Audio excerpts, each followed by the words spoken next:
우리 주 예수 그리스도를 믿사오니 이는 성령으로 잉태하사 동정녀 마리아에게 나시고 본디오 빌라도에게 고난을 받으사 십자가에 못 박혀 죽으시고 장사한 지 사흘 만에 죽은 자 가운데서 다시 살아나시며 하늘에 오르사 전능하신 하나님 우편에 앉아 계시다가 저리로서 산자와 죽은 자를 심판하러 오시리라.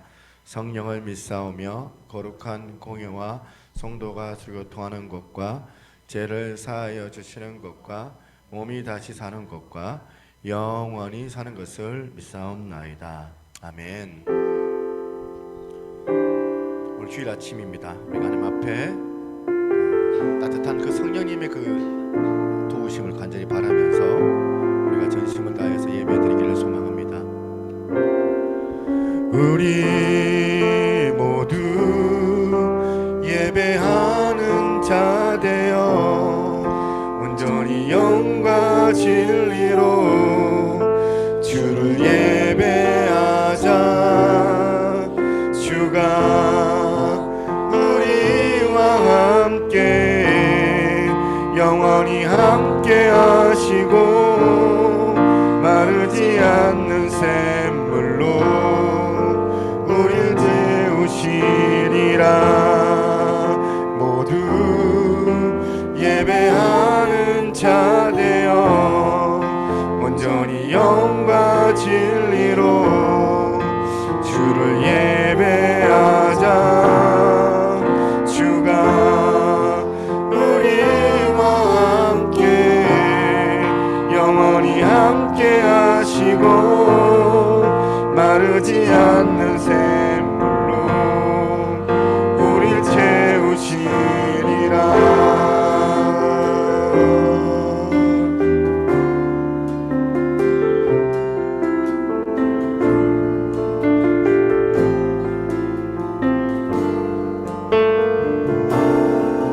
우리 모두 예배하는 자 되어 온전히 영과 진리로 주를 예배하자. 주가 우리와 함께 영원히 함께 하시고 마르지 않는 샘물로 우릴 채우시리라. 모두 예배하는 자 되어 온전히 영과 진리로 주를 예배하자.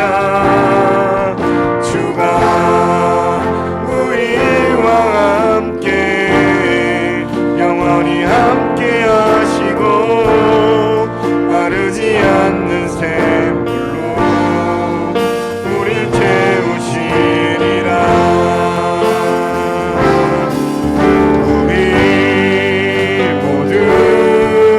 예배하는 자 되어 온전히 영과 진리로 주를 예배하자.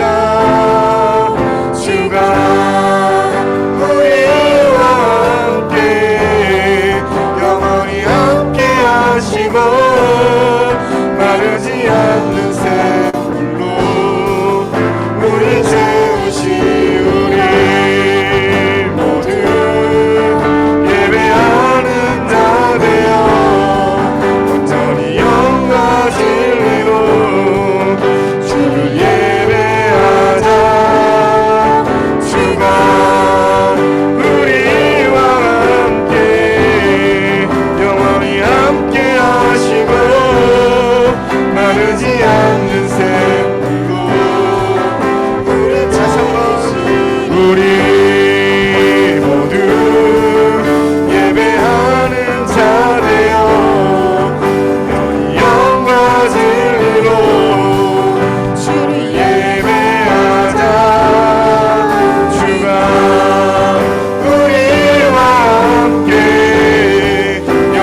함께 합심해서 기도하겠습니다. 우리의 예배를 받으실 하나님 영광 가운데 함께하여 주옵소서. 우리의 낮고 부족한 것들을 주 앞에 내려놓사오니 십자가의 보혈로 우리를 다시 한번 맑혀주시고 용서하여 주셔서 새 힘을 얻고 또한 새 생각을 가지고 다시 한번 아버지 험난한 세상을 우리가 살아낼 수 있도록 하나님 오늘도 이 시간 주의 은혜로 충만함으로 함께 도와달라고, 어둠의 것을 떠나가게 도와주시고 성령으로 충만함을 허락하여 달라고 함께 합심하여 기도하며 나아가겠습니다.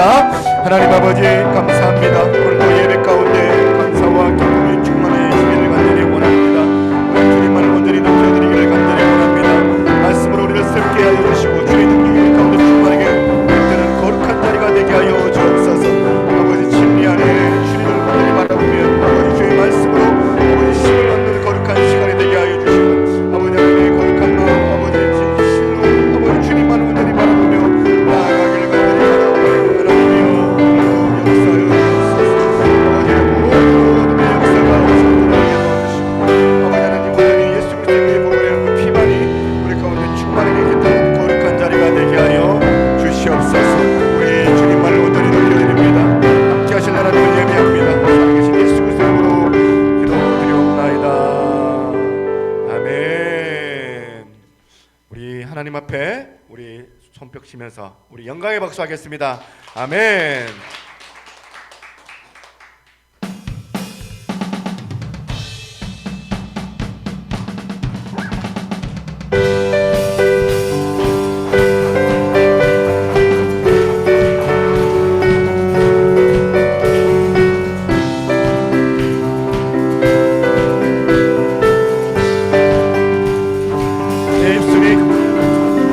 내 입술이 주를 높이며 내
모든 두려움 사라지게 영원히 주 찬양 찬양 내 영혼 춤추리 주 사랑이 내게 들어와 모든 두려움 사라지게 영원하신 그의 사랑을 일하고 나니 주 사랑이 내게 들어와 주 사랑이 내게 들어와 모든 두려움 사라지게 영원히 주 찬양 찬양 내 영혼 춤추리 주 사랑이 내게 들어와 모든 사라지게 영원하신 주의 사랑을 인하고 나리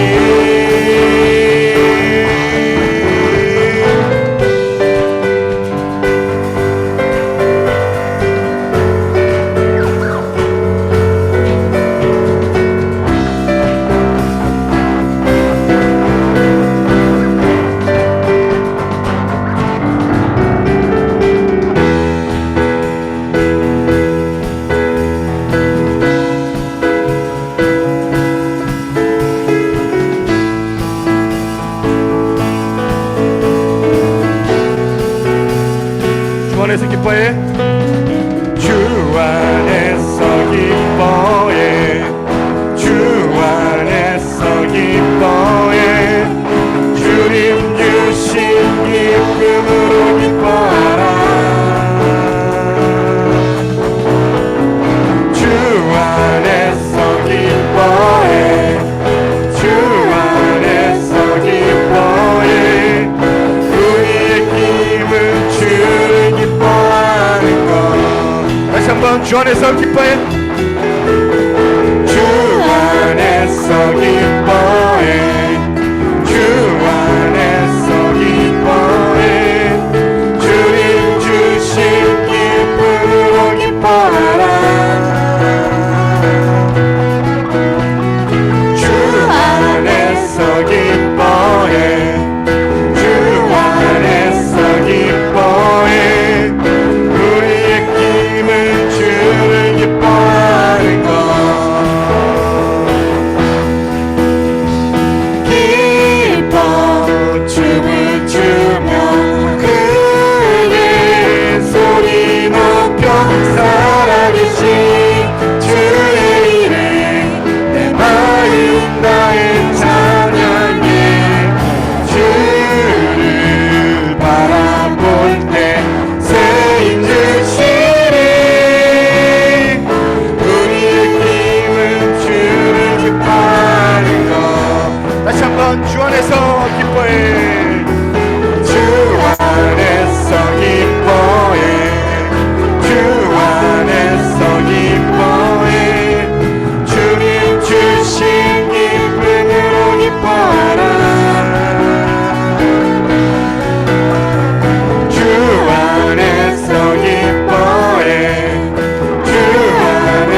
기뻐하십니다.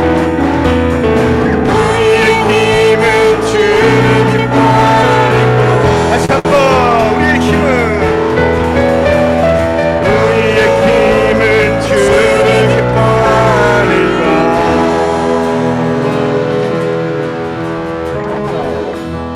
우리 크신 하나님 앞에 영광의 박수 하겠습니다. 아멘.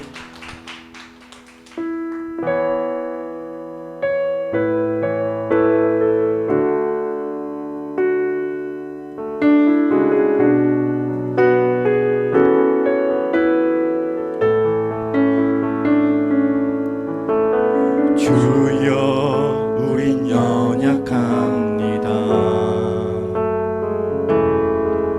우린 오늘을 힘겨워합니다.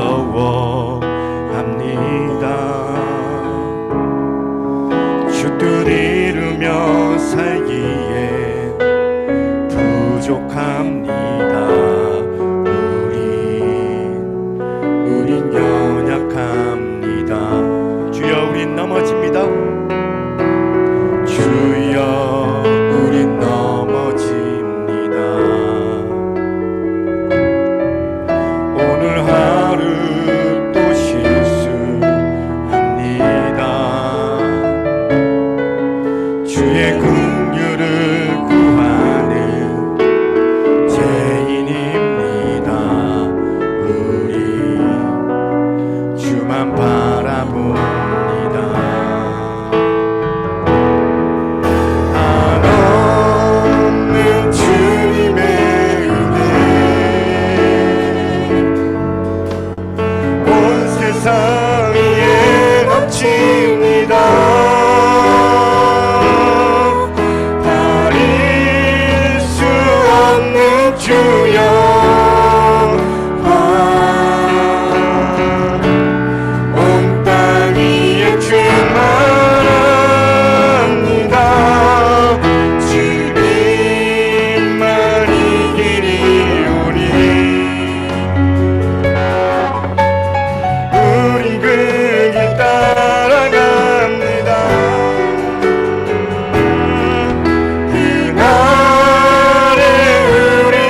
기도하겠습니다. 하나님, 그 어떠한 역경과 고난이 온다 할지라도 주님, 내가 배반하지 않고 주님만 온전히 바라보며 나아갈 수 있도록 하나님, 오늘 내 마음 가운데 주의 은혜를 부어주셔서 우리 예배 가운데 하나님 지경이 넓어지고 하나님의 뜻을 알고 또한 이 세상 가운데 분별할 수 있는 그 깨달음과 그 은혜를 우리 가운데 허락하여 달라고, 우리 예배를 주께서 받으실 때 모든 어둠의 권세가 떠나갈 줄로 믿습니다. 우리의 귀가 열려져서 아버지 하나님의 그 거룩한 말씀을 듣고 이 땅 가운데 빛으로서 소금으로서 그 역할을 감당할 수 있도록 하나님 힘주시고 능력 더하여 주시는 복된 한 시간의 예배가 되어지게 도와달라고 우리 예배를 위하여서 기도하며 나아가도록 하겠습니다. 하나님 아버지 감사합니다. 연약한 우리의 부족한 부분들 주님 알고 계시죠. 하나님 아버지 임하여 주셔서 우리를 새롭게 하신 하나님만을 온전히 높여드리길 간절히 원합니다. 하나님 아버지 오늘도 도와주셔서 주의 능력 가운데 우리를 행하여 주시기를 간절히 원합니다. 예배에 은혜가 넘치게 도와주시고 주의 능력이 나타나는 거룩한 시간 되게 하여 주옵소서.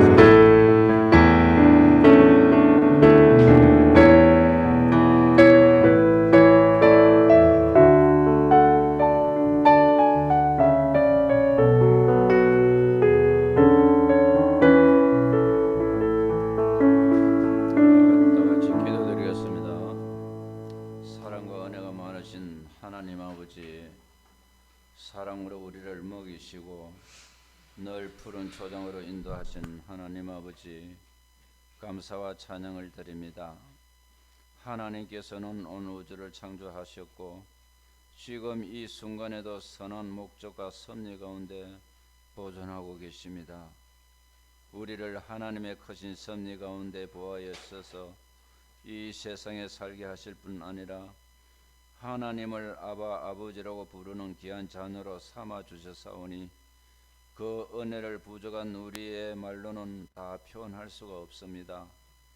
감당할 수 없는 은혜 받은 저희들을 그 은혜에 합당한 자들로 변화시켜 주시고 날마다 거저 받은 것을 거저 나눠주는 우리 모두가 다 되게 도와주시옵소서. 한 주간도 각자의 처소에서 일터에서 주님이 주신 역할을 감당하며 살아왔습니다. 그러나 우리 속에 남아있는 죄성과 육신의 연약함으로 하나님께서 주신 삶의 원리에 충실하지 못하고 우리의 짧은 지혜와 계산을 의지하려 했던 어리석음을 고백합니다. 우리가 삶 속에서 만나는 모든 이들에게 죽게 하듯 승리지 못한 것을 고백합니다.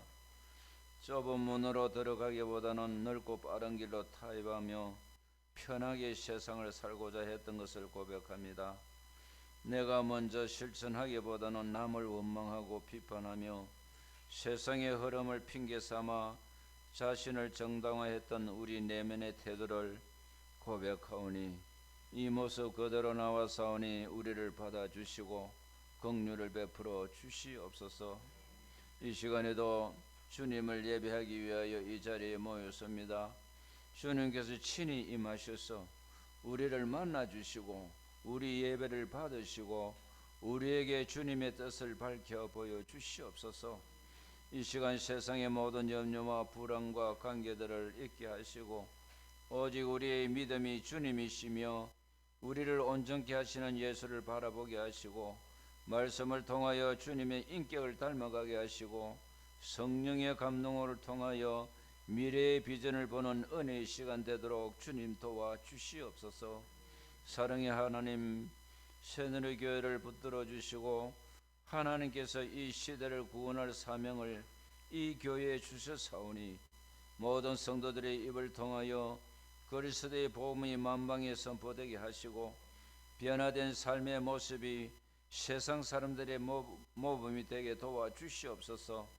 열심히 모이는 교회가 되게 하시고 세상의 소금이요 빛으로 제 맛을 내고 제 빛을 밝게 비추는 주님의 도구로 삼아 주시옵소서. 오늘도 참석하지 못한 성도들 기억해 주시고 어디에 있든지 동일한 은혜를 내려주시고 다음보다 꼭 예배에 참석할 수 있도록 주님 도와주시옵소서. 오늘도 목사님 말씀을 전가하실 때 저희들의 마음을 활짝 열어주시고 은혜 받는 귀한 시간 되도록 도와주시옵소서. 예수님 이름으로 기도하옵나이다. 아멘.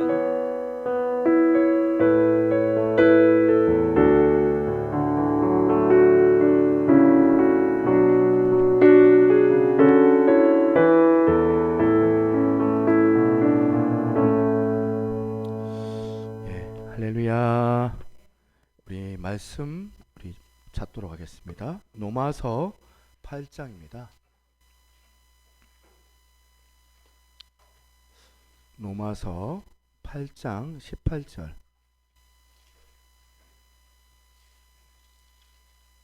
18절부터 25절까지 같이 한번 보겠습니다.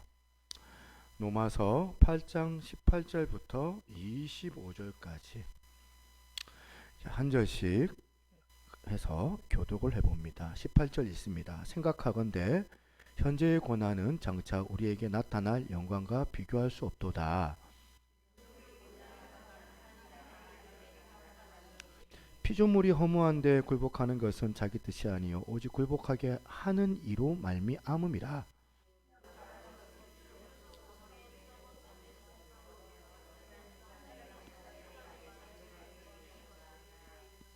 피조물이 다 이제까지 함께 탄식하며 함께 고통을 겪고 있는 것을 우리가 아느니라.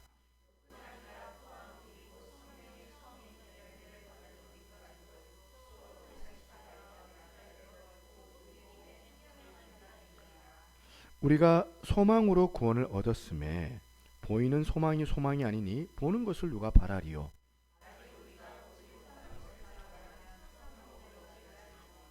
아멘. 우리 옆에 있는 분 인사하겠습니다. 오늘 잘 오셨습니다. 예, 오늘은 고난과 소망이라는 제목으로 함께 은혜를 나누기를 원합니다. 또 제 얘기를 좀 해야 될 것 같아요. 저는 연애 결혼을 했습니다. 7년 연애를 했고요. 연애 기간 중에 의경을 갔어요. 의경 군대를 제대를 하고 나서 이제 대학을 다시 새롭게 준비를 좀 해서 갔던 대학이 신학대학입니다. 그러니까 몇 살이지? 군대 갔다 와서 26에 다시 이제 신학대학에 들어가서 졸업할 쯤 되니까 아기가 생기더라고요. 우리 하원이. 애는 생겼고 그 당시에 이제 저쪽에 그 삼복도로 달맞을 동네 감천이라는 아시죠? 감천 그 윗길에 그 산에 있는 그 집들 있잖아요. 그런 집에 이제 전세를 얻어가지고 이제 살았고 교회는 그 삼복도로 산만디에 있는 교회였어요. 그 당시에 사례비가 40만 원 사례비 받아서 애 키우면서 그렇게 저희 어머니 물론 도와주셨지만 조금 개혁주의 신학을 좀 하려고 그 당시에 이제 제 신학대학교가 개혁주의 신학이 아니었습니다. 초교파였기 때문에 제가 총신대를 들어가려고 한 겁니다. 당시만 하더라도 그 총신대가 경쟁률이 되게 높았어요. 공부를 잘해야지 들어갈 수 있는데요. 머리가 또 똑똑하고 스카이 서울대, 연고대 이런 분들이 와가지고 이제 저랑 같이 이제 면접을 봤던 기억이 나거든요. 어릴 때부터 제가 서원 기도를 어머니가 하셨다고 해서 목사가 초등학교 때부터 고등학교 때부터 목사가 꿈이었습니다. 근데 당시에 이제 경쟁률이 막 높아가지고 제가 2번 낙방했어요. 2번 떨어졌을 때 처음에는 괜찮았는데 2번 낙방을 했을 때 어떻게 해야 되나 눈앞이 막막했던 적이 있습니다. 포기해야 되나? 첫 자식도 있는데 첫 자식도 부양해야 되고 딱히 내가 잘하는 기술도 없고 인문계 나왔으니까 제가 기술도 배운 것도 없고 또 숙기도 잘 없어가지고 사람들한테 말할 줄도 몰라가지고 설교도 잘하는 것도 아니고 부족한 부분들이 너무 많아가지고 포기를 해야 되나 그렇게 생각했던 것 같아요. 포기해야 되나? 신대원 신학 공부도 이게 만만하지가 않아가지고 그냥 줄 서가지고 들어가는 대학이 아니에요. 거기가 성경도 몇 독을 해야 되고 지금 여러 가지 철학부터 영어 다 할 줄 알아야 되고 신학 대학도 힘들어가지고 그만두고 싶었던 겁니다. 그게 한두 번이 아닙니다. 그런 유혹이 있을 때 지금 와서 생각을 해보면 학교를 들어가는 걸 포기할 수 없도록 했던 도구가 하나 있었던 것 같아요. 그게 뭐냐면 이제 꿈, 하나님께 주신 꿈 때문에 학교를 포기를 못 하겠는 거예요. 그 꿈 때문에 이제 내가 도저히 여기까지 왔는데 내가 돌이키면 안 되겠다. 그거였습니다. 하나님께 주신 꿈 때문에, 소망 때문에 힘들어도 그 길을 계속 걸어갈 수 있었던 겁니다. 그래서 막 이제 공부도 막 하루에 도서관 가면 10시간, 12시간을 막 그냥 도시락 싸가지고 공부를 했던 기억이 나는데, 그때마다 너무 힘드니까, 그때 체질도 아니에요. 공부하는 체질도 제가 아니니까 공부를 그만둬야 되겠다는 그런 생각을, 충동이 일어날 때가 있을 거잖아요. 그때마다 이 꿈이 생각이 나는 거예요. 이 꿈은 절대로 포기를 못하게끔 저를 그렇게 만들어 놓더라고요. 결국에는 뭐 여러분들은 뭐 감이 안 오지만 저는 사실 자부심이 있습니다. 총신신대원 나온 걸 총신신대원 합격해가지고 그 과정 수료하고, 그리고 MDB라는 그 과정, 제가 여러분들한테 잘 얘기 안 하지만 이게 이제 신학 석사 과정이잖아요. 이게 목회학 석사 과정이잖아요. 이런 과정을 제가 자부심을 가지고 있는 거예요. 그런 걸 졸업을 하고 강도사, 목사 안수를 받고, 그리고 목회의 꽃이라고 할 수 있는 교회 개척까지 하게 된 거, 이게 진짜 제 인생의 기적이라고 저는 생각을 하거든요. 요즘 제가 교회 이전을 앞두고 요 근래에 제가 20대 때 30대 때 제 모습을 다시 한번 되돌아 추억을 해보면 가슴이 막 뜨거워져요. 가슴이 벅차오르는 경험이 있어요. 오늘 왜냐하면 오늘 이 말씀 준비하면 로마서 8장 24절을 읽어보면서 그러는 거예요. 이 구절이 오늘 본문의 주제 구절이거든요. 제가 한번 읽어드리겠습니다. 우리가 소망으로 구원을 얻었음에 보이는 소망이 아니니 보는 것을 누가 바라리요. 만일 우리가 보지 못하는 것을 바라면 참음으로 기다릴지니라. 저런 이 소망에 관한 이 말씀 구절, 물론 이게 20, 30대 초반에 제가 그냥 금방 공부를 포기하지 않고 이 목표를 향해 달려갈 수 있었던 동력, 힘을 주는 도움이 되는 말씀이기도 하지만 이 말씀은 그 정도로만 끝나는 말씀도 아닙니다. 24절, 25절 이 말씀은 사실은 우리 신앙 전체를 아우를 수 있는 뼈대 같은 말씀이거든요. 굉장히 중요한 의미가 담겨져 있는 24절, 25절 말씀입니다. 먼저 여러분 8장을 여러분 다시 한번 보시면 8장 1절에 그 사도 바울이 뭐라고 지금 선포합니까? 1절에 보니까 그러므로 이제 그리스도 예수 안에 있는 자에게는 결코 정죄함이 없나니 하면서 하나님께서 독생자 예수 그리스도를 통하여서 우리가 받아야 될 그 정죄를 주님께서 대신 십자가에서 감당해 지심을 통하여 우리가 법적인 책임에서 자유를 얻게 되었다 선포를 한 거예요. 그래서 누구도 나를 정죄하지 못합니다. 저도 저를 정죄하지 않아요. 이런 자유를 하나님께서 주셨는데, 이런 주신 은혜를 바울이 먼저 선포하고 난 다음에 그것으로만 끝나는 것이 아니라 그 다음 단계 한 걸음 더 걸어 나가는 거예요. 이게 14절 15절입니다. 무릇 하나님의 영으로 인도함을 받은 사람은 곧 하나님의 아들이라. 너희는 다시 무소하는 종의 영향을 받지 아니하고 양자의 영을 받았으므로 우리가 아버지라고 부르니라. 하나님께서 단순히 우리를 이 제 문제, 이 구원의 문제만 해결해 주시는 곳에서 끝나는 것이 아니라 상상을 초월하는 그 은혜로 우리로 하여금 아들 삼아 주셨어요. 양자 삼아 주신 그 기쁨. 그래서 그 어마어마한 전능하신 그 하나님, 너무 우리는 정말 거리감이 있어서 멀리 보이시는 그 하나님이라고 할 수 있는데, 그 하나님이 멀리 계시는 분이 아니라 아빠인 거예요. 우리의 아버지라고, 아빠라고 표현하는 거예요. 아빠, 아버지. 아람어로 이 아바가 우리말로 아빠, 거의 유사한 발음이에요. 바울이 지금 양자된 그 감격을 선포하는데요. 그래서 로마서 8장의 흐름을 보시면 처음에는 구원의 은혜, 그 감격을 이야기하다가 두 번째는 양자됨의 은혜, 두 번째죠 제가 말한 거, 그거 말하더니 그 다음 이제 오늘 본문이에요. 무엇으로 연결하는가 보니까 고난으로 연결하고 있더라고요. 고난으로. 17절 다시 보겠습니다. 17절 보니까 자녀이면 또한 상속자, 곧 하나님의 상속자요, 그리스도와 함께 한 상속자니 우리가 그와 함께 영광을 받기 위하여 고난도 함께 받아야 할 것이니라. 말씀의 흐름이 뭐예요? 내가 구원의 은혜를 받았다, 첫 번째. 그래, 그것으로 끝나는 것이 아니라 이제 이어서 양자됨의 그 놀라운 은혜를 내가 누리고 있다. 그리고 그 다음에 고난도 너희들 함께 받아야 된다 이거예요. 세 번째가. 왜? 두 번째까지는 좋은데, 두 번째까지 내가 이해가 되는데 왜 세 번째 이 고난 얘기를 꺼내느냐? 좀 새삼 우리가 깨닫는 건 뭐냐면, 우리가 구원의 은혜를 받았고 양자가 되었는데 그 양자들이 받은 가장 강력한 특권이 뭐냐면 고난하고 관련되어져 있는 것들이에요. 고난하고. 그래서 우리가 고난과 관련된 축복이 있는데 이 두 가지로 제가 설명을 좀 드리겠습니다. 첫 번째, 이 축복, 고난과 관련된 축복이 어떤 축복이냐면 이겁니다. 고난을 대하는 태도가 달라진다는 거예요. 고난을 대하는 태도. 여러분, 만약에 우리가 이 17절 말씀만 제대로 이해를 했다면 우리가 그와 함께 영광을 받기 위하여 고난도 함께 받아야 할 것이니라. 이 말씀에 대하여 제대로만 우리가 이해하고 정리만 되었다면 우리의 삶에 얼마나 풍성한 변화, 많은 변화가 일어났겠느냐는 거예요. A라는 사람하고 B라는 사람이 있어요. 근데 A는 어떤 사람이냐면 늘 인생의 고난에 대하여서 막 두려워해요. 부들부들 떠는 사람이에요.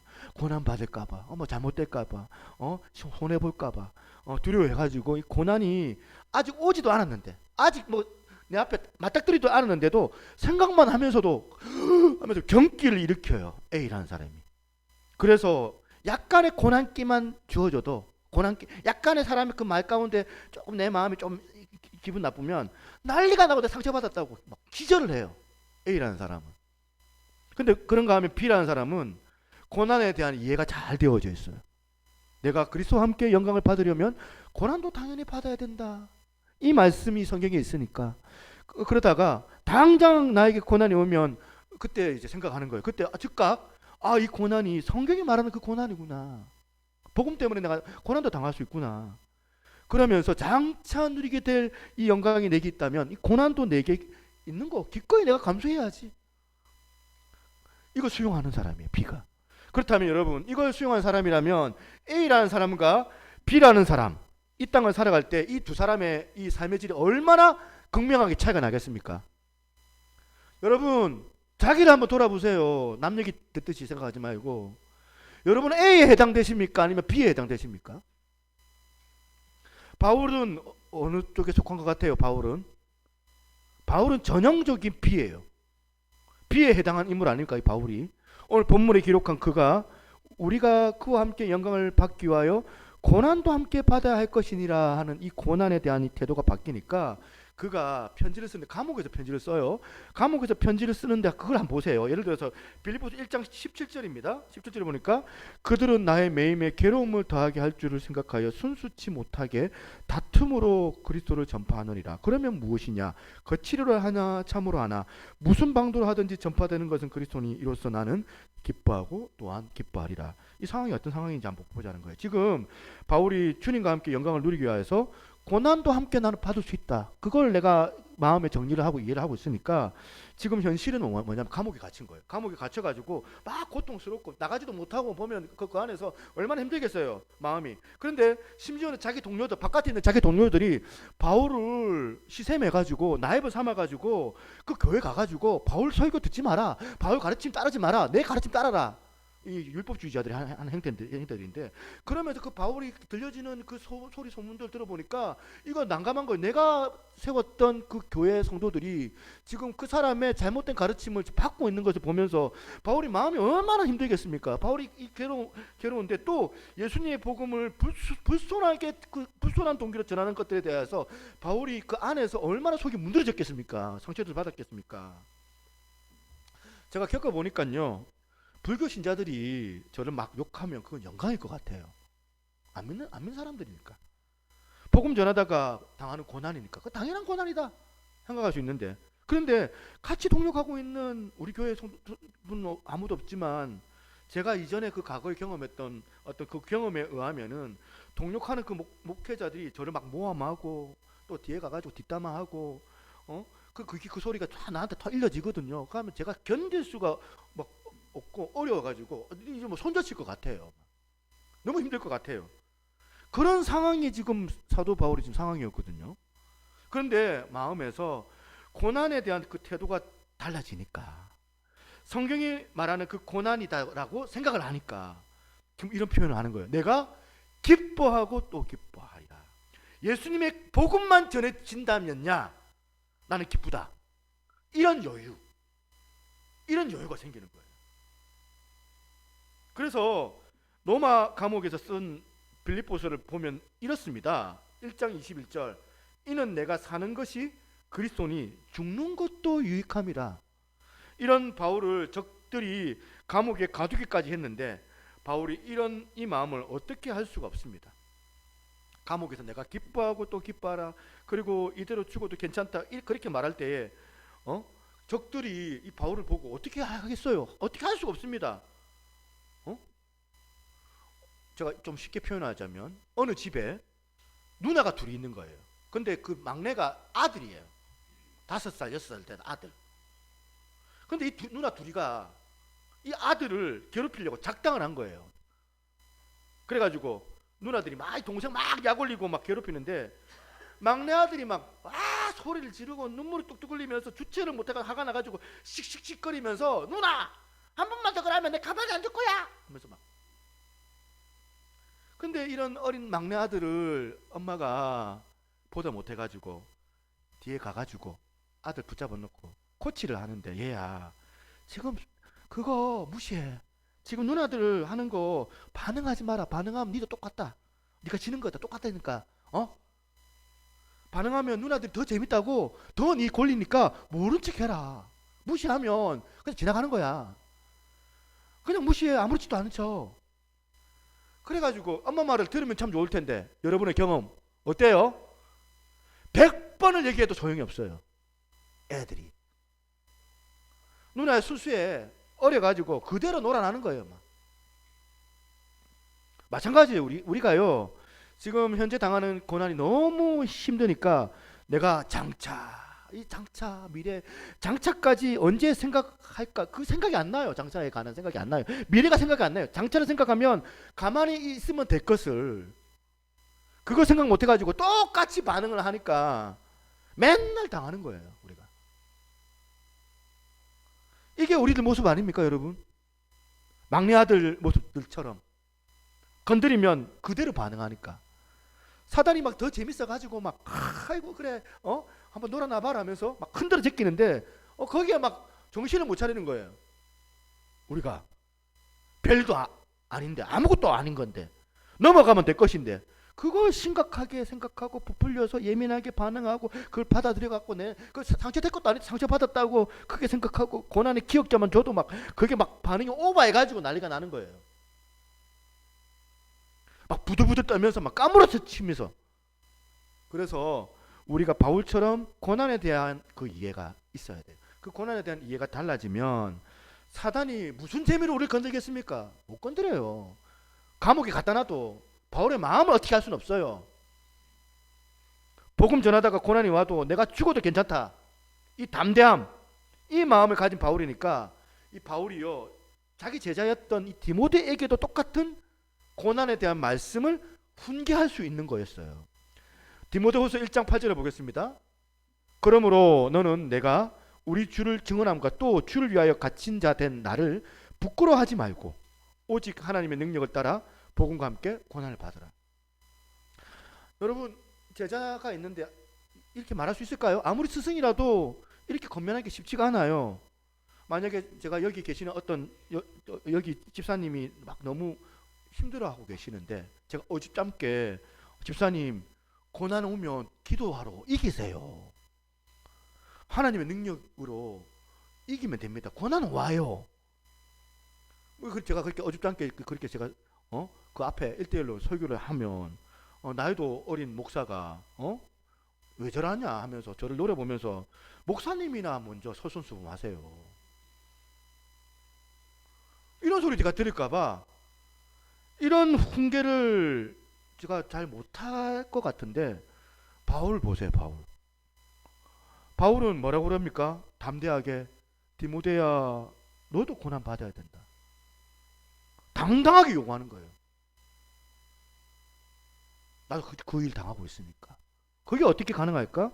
디모데후서 1장 12절에 나와 있습니다. 이로 말미암아 같이 읽겠습니다. 시작. 이로 말미암아 내가 또 고난을 부끄러워하지 아니함은 내가 믿는 자를 부끄러워하지 아니 그가 능히 지키실 줄을 확신함이라. 자, 그래서 그 다음 2장 3절에 보니까 너는 그리스도 예수의 좋은 병사로 나와 함께 고난을 받으라. 나도 이미 그 과정 겪고 있다. 너도 이 과정 마다하지 말고 이 길을 와라. 이렇게 말할 수가 있는 거예요. 한국 교회 비극이 뭐냐면 이런 시선이 교회 잘 없어요. 잘 없어서 어느 누가 봐도 고난인데 그 고난을 길을 잘 의연하게 대처하면서 멋지게 그 길을 걸어가면서 후배들한테 당당하게 말하는 거예요. 이 복음 때문에 때로는 고난이 와도 고난의 길로 걸어가더라도 걸어가 보니까 그 안에 말할 수 없는 이 안에 놀라운 영광이 감춰져 있더라. 이렇게 말해줄 수 있는 어른이 없는 게 한국 교회 비극 아닙니까? 저는 우리 교회 많은 어른들이 이런 바울이 디모데를 리더하는 지도자가 됐던 것처럼 그런 어른들이 우리 교회에 계시기를 간절히 바랍니다. 2016년도인 것 같아요. 2016년도의 책인데 이 에세이 중에 당신은 하나님을 오해하고 있습니다라는 책이 있더라고요. 이 책의 저자가 유석경 전도사님이세요. 이분 소천하셨는데 젊었어요. 이 당시에. 별로 보면 세상 물정도 잘 모를 세상 경험도 없는 젊은 여 전도사가 고난이 온 거예요. 시한부 선고를 받은 겁니다. 직장암 말기라고 병원에서 판단을 받았는데 암덩어리가 엄청나게 큰데 이 몸에 보면 그 육안으로 보일 만큼 피부에 이게 암덩어리가 튀어나와가지고 갈비뼈를 이렇게 밀어냈다는 거. 갈비뼈를 밀어내고 그 뼈가 다 휠 정도로 큰 암덩어리로 이 전도사님이 고통을 당하는 경우였대요. 만약에 여러분들이 이분 같은 상황이면 어떻게 하실 거예요? 숨도 못 쉬어요. 이 젊은 전도사가 이때 했던 태도가 뭐였냐면 전국을 다니면서 복음을 전한 거예요. 그러면서 이 유석경 전사가 소천하기 전에 마지막 자기의 설교 제목이 뭐였는지 아십니까? 고난 중에 기뻐하라. 설교 제목이. 만약에 이 전도사님이 만약에 상상을 해봐서 우리 교회에 오셔가지고 막 강단에서 막 호흡이 가빠가지고 막 핏기도 없고 그런 모습을 이제 아픈 사람이잖아요. 아픈 사람 앞에서 막 기뻐하세요 얘기하는데 이 사람이 고난 중에 기뻐하라 설교를 하는데 저는 그 모습만 봐도 기쁠 것 같아요. 은혜가 될 것 같아요. 그렇다면 우리는 이런 질문을 던져야 합니다. 왜 젊은 전도사는 이 세상 경험도 별로 없는데 이렇게 개인적인 그 고난 앞에서 저렇게 담대할 수가 있었을까? 비결이 뭘까? 대답은 간단해요. 유석경 이 전도사님도 바울처럼 오늘 본문 17절 고난에 대한 정확한 이해를 갖고 있었기 때문에 그렇게 할 수 있었던 겁니다. 자녀이면 또한 상속자고 하나님의 상속자요. 그리스도와 함께 한 상속자니 우리가 그와 함께 영광을 받기 위하여 고난도 함께 받아야 할 것이니라. 고난에 대한 그 태도가 달라지니까 그런 상황에서 불평이나 어떤 어려움, 상처받았다 그런 얘기 안 하고 그 상황을 수용할 수 있는 거예요. 오늘 여기서 말하는 고난도 함께 받아야 할 것이니라. 이 고난은 육신의 병, 육신의 고통 이것도 물론 내포하고 있지만 더 근원적으로 여기서 말하는 고난은 뭐냐면 내가 예수 믿기 때문에 당하는 그런 시련을 말하는 거예요. 내가 예수 믿기 때문에 복음 때문에 겪어야 되는 고난과 고통을 말하는 거예요. 묻습니다. 우리는 이 17절에 이 말씀의 태도가 있습니까? 자녀이고 또한 상속자고 하나님의 상속자요 그리스도와 함께 한 상속자니 우리가 그와 함께 영광을 받기 위함이다. 여기까지만 읽고 끝나는 거 아닙니까? 상속 받은 것으로 막 끝? 우리가 예수 믿는 것 때문에 겪는 고난이 있습니까? 예수 믿는 것 때문에 치르고 있는 대가 지불이 있습니까?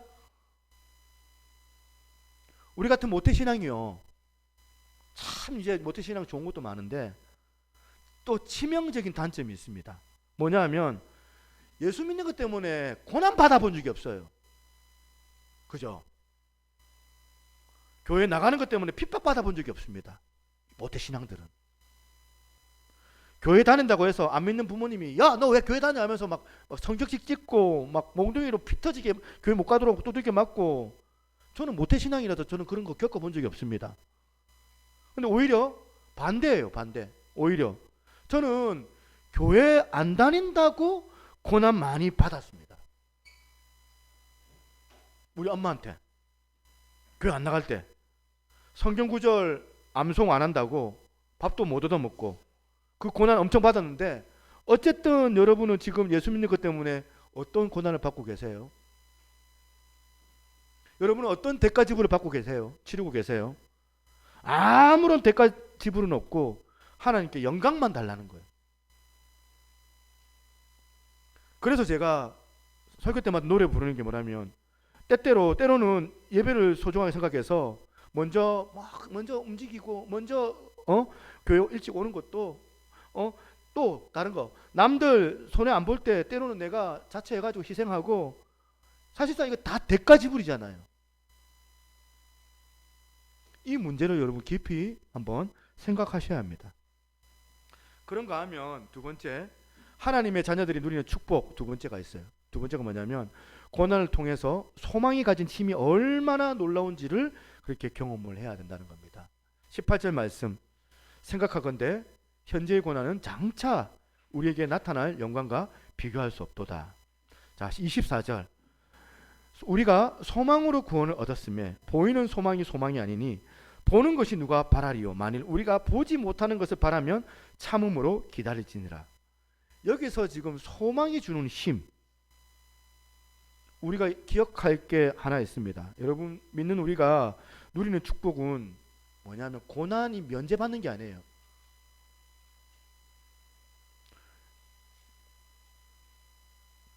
믿는 우리가 누리는 축복은 고난이 면제돼서 오는 축복이 아니라, 고난은 와요.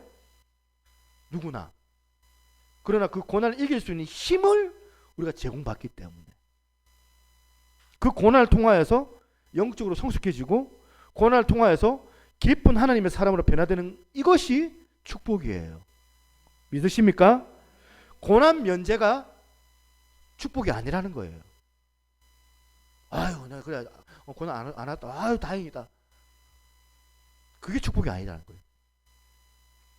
하나님께서 우리에게 가르치시는 모든 말씀의 초점을 잘 보시면 여기 있어요. 장차. 제가 장차 빨간 줄을 해놨는데, 모든 신앙의 근원은 장차예요.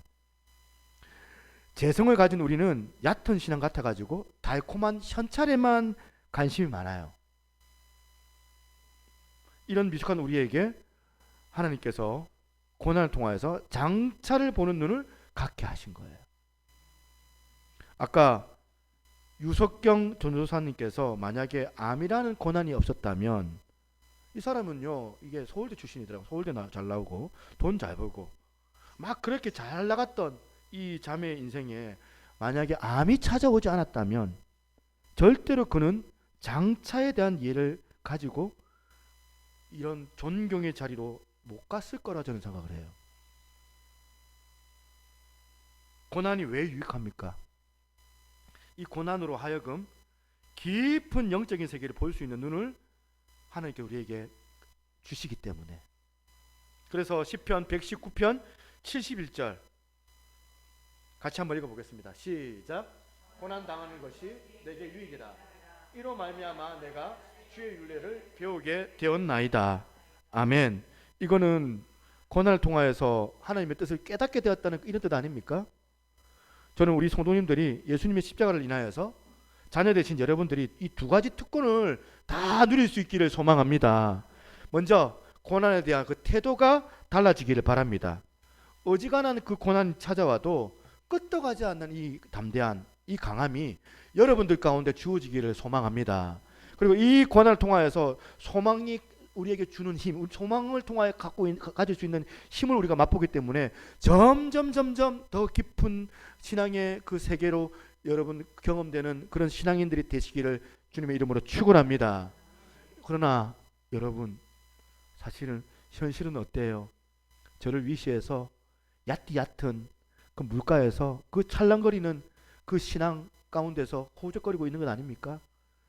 그게 저도 여러분 먼저 설교하기 전에 저부터가 부끄러운 거예요. 여전히 고난에 대하여서 달라지는 태도가 없어서 조금만 힘들면 휘둘려 가지고 바들바들 떠는 그런 모습. 그게 내 모습이 아닌가. 왜 우리는 이 소망이 가진 힘을 경험하지 못할까요? 이런 아픈 질문을 던지면서 제가 실제적인 그 대안 두 가지를 말씀드리고 끝을 맺으려고 합니다. 여러분 안에 고난에 대하여서 이 태도가 달라지기 위해 두 가지 대안 중에 첫 번째가 뭐냐면 현재의 고난을 해석할 수 있는 영적인 지식을 갖춰야 된다는 거예요. 여러분들이 영적인 지식이 필요해요. 로마서 8장 17절 자녀이면 또한 상속자 곧 하나님의 상속자요 그리스도와 함께한 상속자니 우리가 그와 함께 영광을 받기 위하여 고난도 함께 받아야 할 것이니라. 이 말씀 자체가 사실 영적인 지식 아닙니까? 말씀 자체가. 베드로전서 4장 12절 사랑하는 자들은 너희를 연단하려고 하는 불시험을 이상한 일 당하는 것으로 이상하게 여기지 말고 오히려 너희가 그리스도의 고난에 참여하는 것으로 즐거워하라. 이는 그의 영광을 나타나실 때에 너희로 즐거워하고 기뻐하게 하려 함이라. 이 구절도 우리에게 영적인 지식을 지금 피력하는 이런 구절 아닙니까? 요한복음 15장 18절 세상이 너희를 미워하면 너희보다 먼저 나를 미워한 줄 알라. 20절 하반절에 사람들이 나를 박해하였은즉 너희도 박해할 것이요 내가 내 말을 지켰은즉 너희 말도 지킬 것이라. 이게 다 뭐냐면 영적인 지식을 깨닫게 해주는 그런 말씀들 아닙니까? 우리의 비극이 뭡니까? 이 놀라운 하나님의 말씀, 영적인 지식을 깨우치는 성경 말씀을 안 읽어요. 안 읽어도 너무하다 싶을 정도로 안 읽어요. 말씀을 몰라도 너무 하다 싶을 정도로 모르는 거예요. 그냥 일주일 동안 세상에서 막 힘들게 막 호적호적 그렇게 살다가 교회 딱 한 번 교회 와가지고 눈물도 한 방울 딱 흘리고 은혜 받았다. 그게 중요한 게 아니거든요. 눈물 흘리고 안 흘리고 내가 예배 때 은혜 받았다 안 받았다 그게 중요한 게 아니라 오늘 내 삶 속에서 너무 난감한 고난이 현실 가운데 찾아왔을 때 내 힘으로는 감당하기 너무 어려운 그 현실이 찾아올 때 내가 대처해야 되는데 영적인 지식이 있어야지 대처할 거 아닙니까? 유석경 전도사님 이 책 제목이 뭐냐면 당신은 하나님을 오해하고 있습니다. 그 제목 안에 그 의미가 다 담겨져 있는 거 아닙니까? 우리가 몰라요. 하나님을 오해하고 있어요. 영적인 지식이 없어가지고 이 전도사님이 암이라는 고난을 만나기 전에는 분명히 자기가 알고 있던 그 하나님을 오해하고 있었던 거예요. 잘못된 지식을 가지고 하나님을 알았다는 겁니다. 그럼 왜 이 전도사님이 하나님을 오해했습니까? 우리도 하나님을 발견했을 때 하나님의 말씀을 모르기 때문에 이미 늦어버린 그 암을 발생했을 때에만 하나님에 대한 지식을 얻었다면 여러분도 이제 맞닥뜨려가지고 그 당사자 그 현실에 맞닥뜨려가지고 그제서야 시행착오 엄청 겪어가지고 그제서야 내가 깨달았다. 그거 얻었다면 이미 늦었고 암이 발생했다. 이미 불행한 거 아닙니까? 깨달아도. 왜 우리가 하나님에 대해서 모르고 오해할까요? 간단합니다. 말씀 안 읽으니까. 말씀은 몰라도 너무하다 싶을 정도로 우리 모르잖아요. 뭐 종교개혁가 루터, 칼빈 종교개혁 했는데 종교개혁 핵심이 뭐예요, 여러분? 왜 천주교에서 왜 기독교로 보면 우리가 종교개혁을 했어요? 그 당시에 중세에 타락했던 종교 지도자들이 자기들만 성경을 알고 그들만 성경을 딱 보면 가지고 있고 다른 일반 서민들 성경 못 읽게 지들만 가지고 엉터리로 해석을 해가지고 면죄부 팔아먹고 헌금하게 만들고 이런 짓거리 하다 보니까 이 종교개혁의 핵심이 뭐예요? 성경을 제대로 알자 이거잖아요. 성경을 알면 교회가 타락하지 않는다. 양심에 여러분 손을 얹고 한번 생각을 해보세요.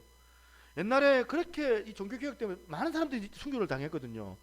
많은 사람들이 죽고 다치고 그랬는데 그렇게까지 피 흘려가지고 종교개혁을 이루었는데 그렇게 해서 가톨릭에서 우리가 개혁을 해서 기독교 개신교가 되었는데 한번 물어보겠습니다. 정말 여러분들은 지금 천주교 신자들보다 성경 많이 읽고 있습니까? 여러분 저를 좀 보시고 땅 쳐다보지 마시고 천주교 신자들보다 성경 잘 안 읽잖아요. 그럼 루터가 뭐 하려고 종교개혁했습니까?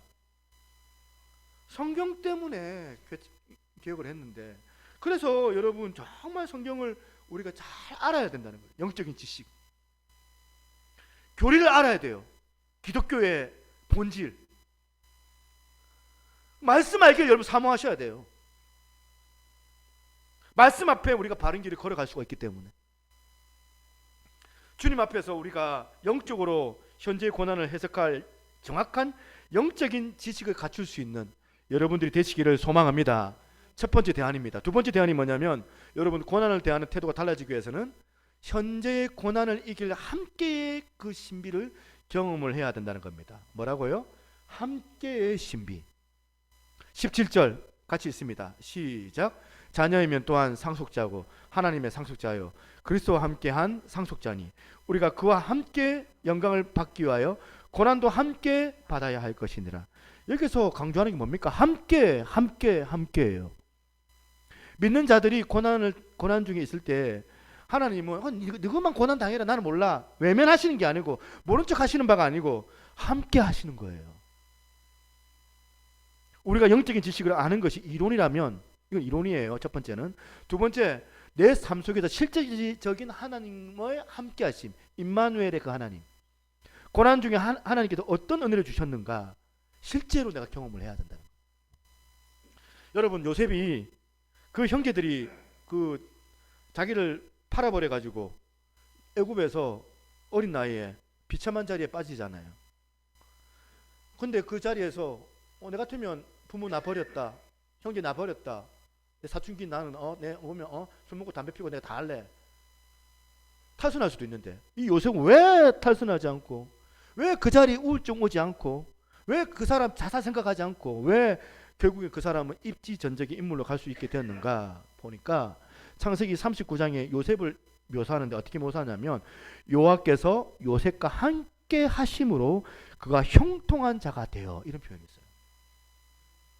여호와께서 요셉과 함께 하는 것 자체가 형통이에요.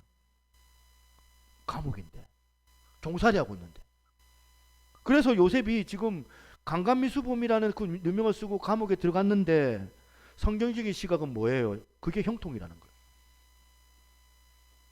그 누명 써가지고 감옥에 들어가는 일도 하나님께서 그와 함께 하는 거라면 그게 형통이라는 거예요. 신앙생활 가운데 여러분 묻습니다. 함께의 신비를 맛보고 계시는가? 그리고 마지막 18절을 한번 보겠습니다. 생각하건대 현재의 고난은 장차 우리에게 나타날 영광과 비교할 수 없도다. 여기서 중요한 생각하건대 이 표현, 여기서 생각하건대라는 이 단어는 헬라어로는 로기조마이라는 단어예요. 뜻이 뭐냐면 저울질하다, 이런 의미를 내포한 단어랍니다. 여러분 이해되십니까? 이 바울이 감옥에 갇혀 있어요. 감옥에 갇혀 있는데 근데 생각을 해요. 생각하건대 무슨 생각합니까? 저울질을 한대요. 저울질. 괜히 내가 예수 믿어가지고 감옥에 잡혀가지고 좀 두드럽게 맞고 죽고 고생하고 억울하게 모함당하고 그래가지고 예수 믿어서 겪는 고난을 이제 생각을 하고 저울질 해보니까 요 정도 나와요. 요 정도. 그리고 또 바울이 생각하고 또 저울질해요.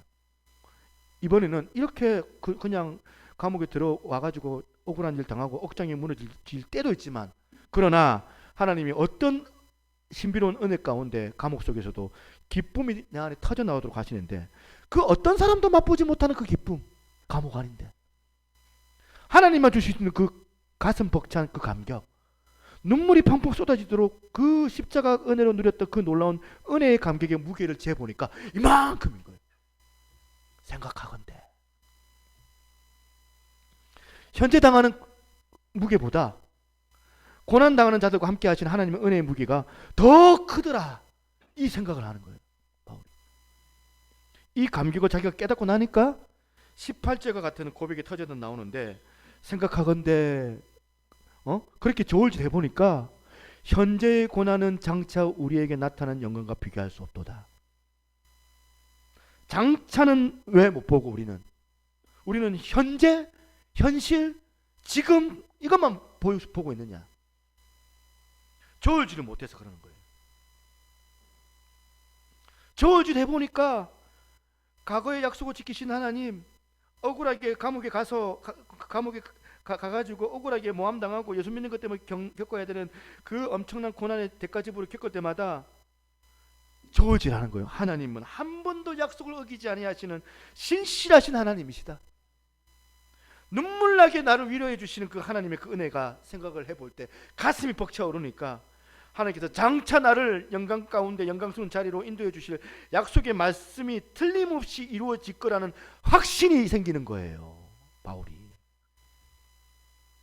그 확신을 갖고 살아가니까 이 현재에 당하는 이 고난도 별로 겁나지 않고 담대함이 생기는 거 아닙니까?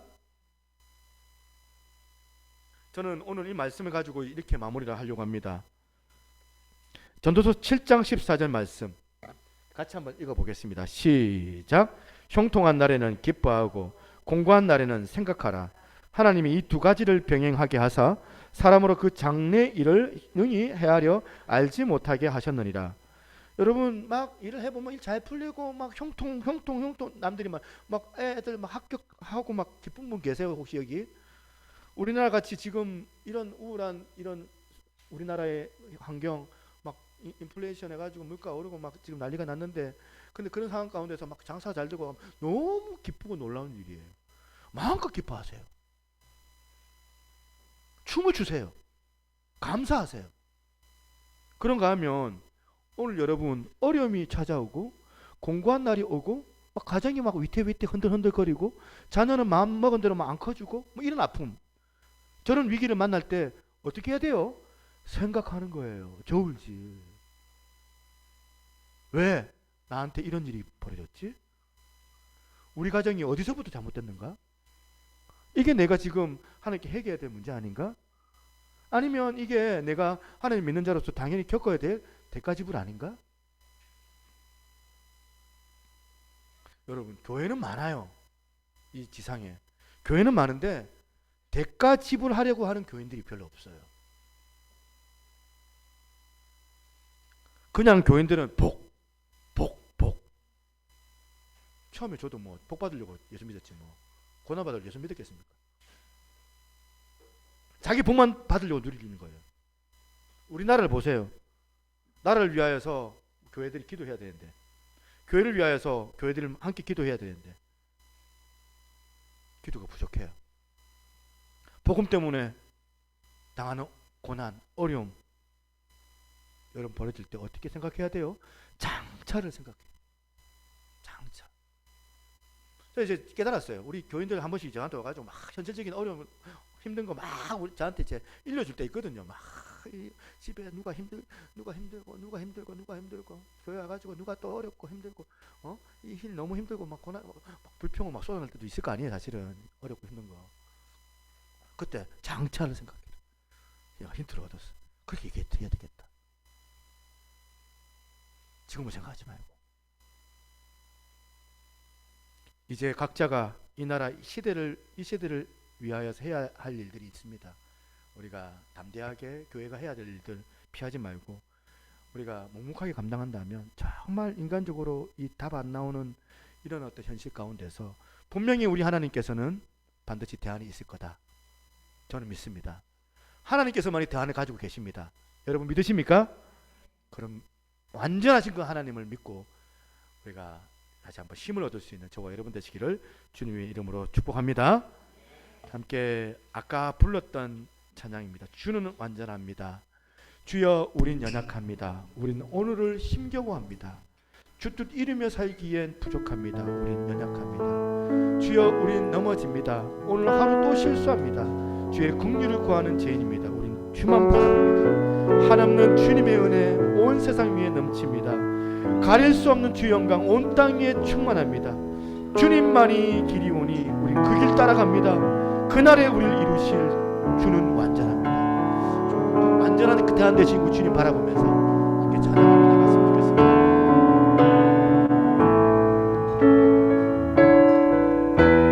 주여 우린 연약합니다. 우린 오늘을 힘겨워합니다.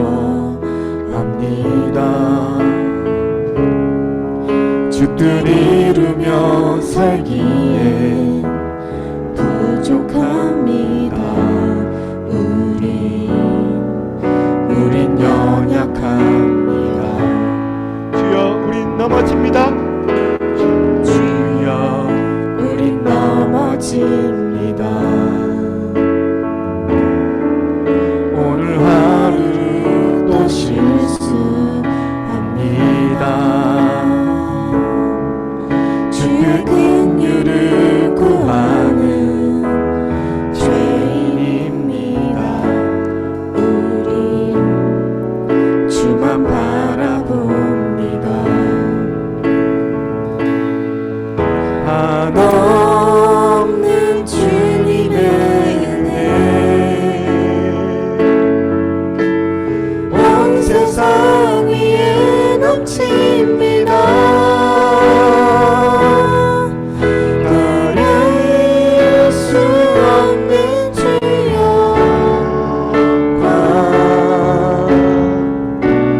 온 땅 위에 충만합니다. 주님만 이기리오니 우린 그를 따라갑니다.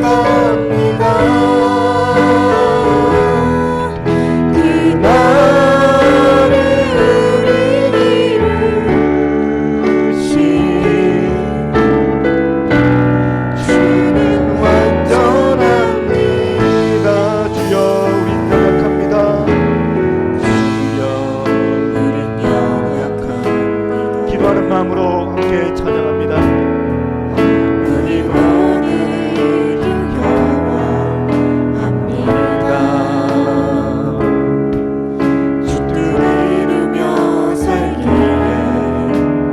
부족합니다. 우린 연약합니다. 주여 우린 넘어집니다. 주여 우린 넘어집니다.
포기할 수 없는 그 소망 때문에 그 일들을 잘 이룰 수 있도록, 비록 육신의 고통, 고난, 또한 관계의 고통, 고난, 복음 때문에 당하는 그 고난과 고통이 있다 할지라도 우리가 영적인 지식이 있어서 그것들을 잘 분별하게 도와주시고, 하나님의 그 함께의 그 신비를 내가 누리기 때문에, 하나님 아버지, 내가 내 혼자가 아닙니다. 주님 나와 함께 하시는 것을 내가 믿습니다. 아버지 하나님, 또 내 혼자가 아닙니다. 우리 교회 우리 지체들이 나와 함께 하는 것을 내가 믿습니다. 하나님 아버지, 그 마음 가운데 하나님 다시 한번 아버지 일어설 수 있도록, 고난 가운데 승리할 수 있는 저희들 내가 다 되어지게 도와달라고, 함께 이 시간 주님 이름 한 번만 부르고 같이 한번 기도하며 나아갑니다. 주여,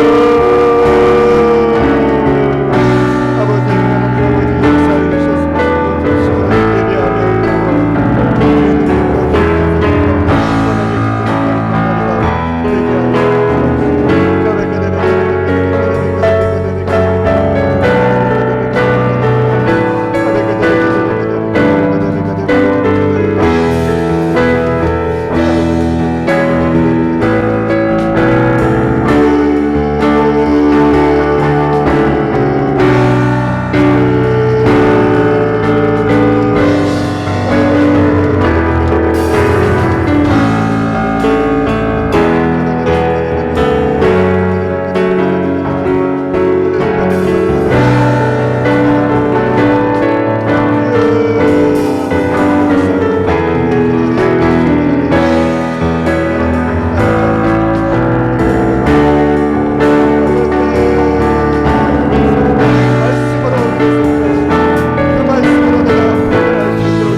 하나님 아버지, 우리에게 하나님의 자녀된 축복도 더하여 주셨지만 고난 이길 수 있는 것 같은 능력도 허락하여 주신 줄로 믿습니다.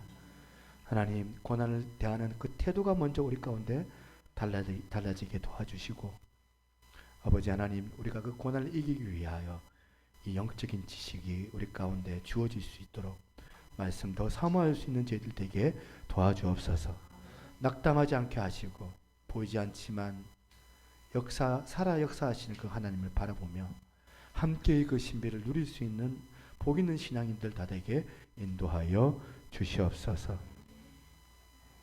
주 앞에 귀한 예물 드립니다. 주께서 흠량하여 주시고 이 예물이 사용되어지는 곳마다 하나님의 영광이 나타나게 하여 주옵소서. 특별히 하나님, 우리 귀한 지체들 없는 형편 가운데 교회에 헌신하고 수고하는 그 마음들 주여 아시지요. 주께서 그들 가운데 또한 영적으로도 충만하게 채워주시고 물질적으로도 다른 사람 타인들을 돕고 행할 수 있는 넉넉함도 더하여 주셔서 아버지 하나님, 정말 풍성함으로 다른 사람들에게 전도의 문이 열려질 수 있는 그런 복 있는 인생들, 복 있는 가정들 다 되게 하여 주시옵소서.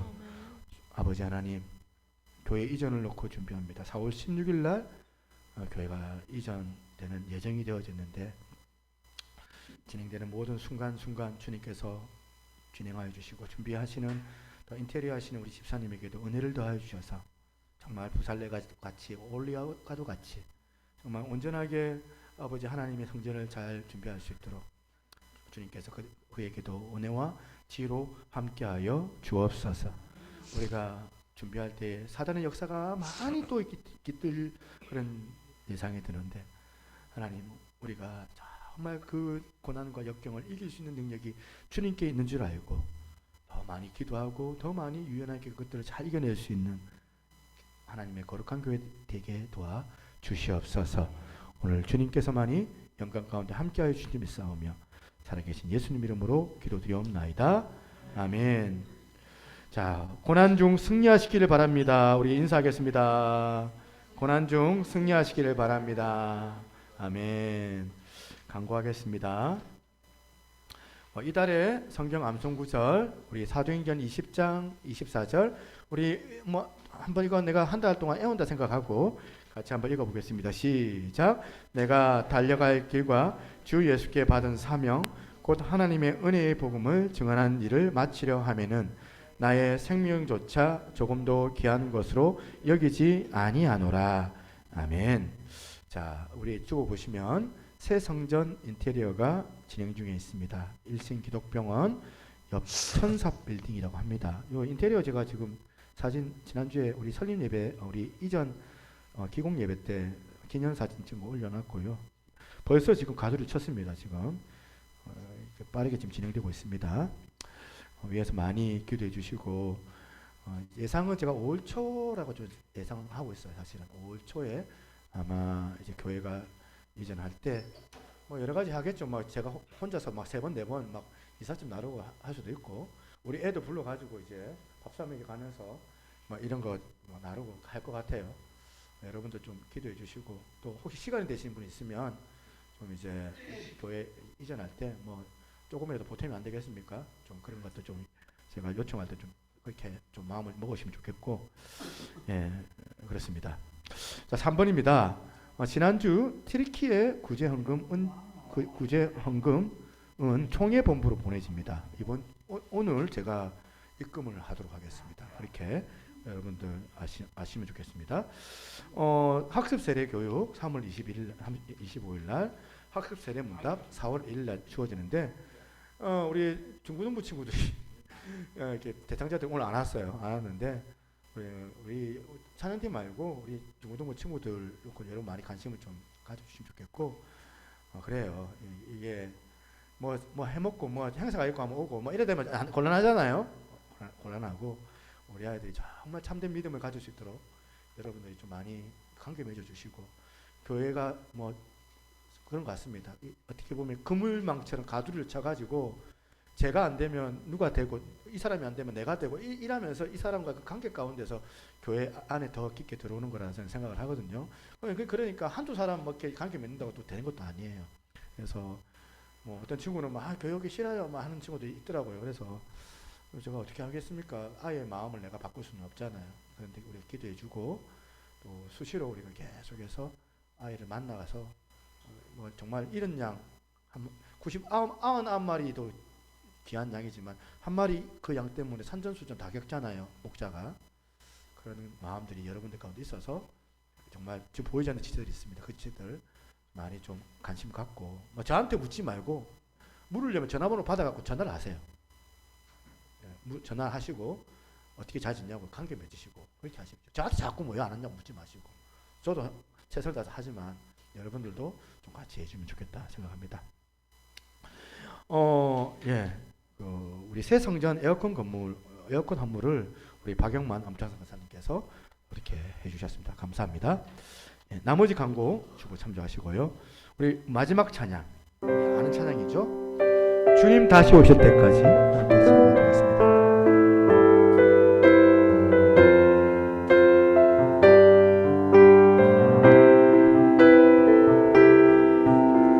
주님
지금은 우리 주 예수 그리스도의 은혜와 아버지 하나님의 무한하신 사랑과 성령님의 감화 감동 교통하시는 그 은혜의 역사가 오늘 이렇게 장차를 생각하며 소망 가운데 고난 이기기를 원하여 죄의 능력을 구하는 우리 사랑하는 새롭게 모든 성도들 머리 위에 이제로부터 영원토록 항상 함께 있을지어다. 아멘.